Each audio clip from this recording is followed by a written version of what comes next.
after Gabby was injured and after the shooting at the Sandy Hook Elementary School, where we had 20 kids murdered in their classrooms. Gabby and I feel so many other Americans, felt like we just can't sit by and think this is normal, because it's not. And there is something we can do about it. We can respect our rights and traditions on gun ownership. I'm a gun owner.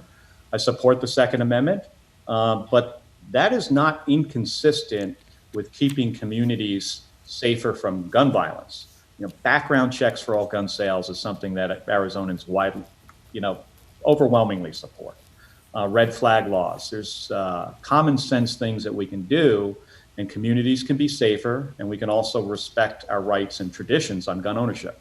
Can Arizona voters expect to see a Senator Kelly introduce legislation on one or all of those issues you just checked off? So we've got 26 days, I think, to go. I am focused right now on paying attention to the details, speaking to as many Arizonans as I possibly can, still learning as much along the way. And we're excited to get to Election Day. And beyond that, we're going to come up with a plan that'll include what sort of legislation I will introduce, what I'll co-sponsor, what I'll sign on to. I asked this question of Kamala Harris the other day regarding issues she wouldn't talk about, and I'll ask it about you too. And to you too, I give you a lot more credit. You're an aeronautical engineer. You commanded a space shuttle. You need to know how things work and how they don't work and how they will work. You've proved you're pretty good at that. So I suspect you've thought these things through a little more than that. But why should voters have to wait till November 4th?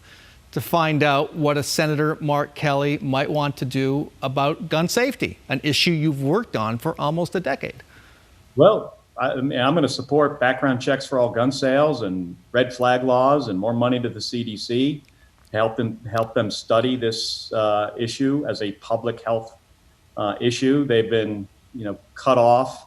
Their funding's been cut off for years on this. So those things are some of the common sense things we can do. Stronger domestic violence legislation is another one. I will support that legislation.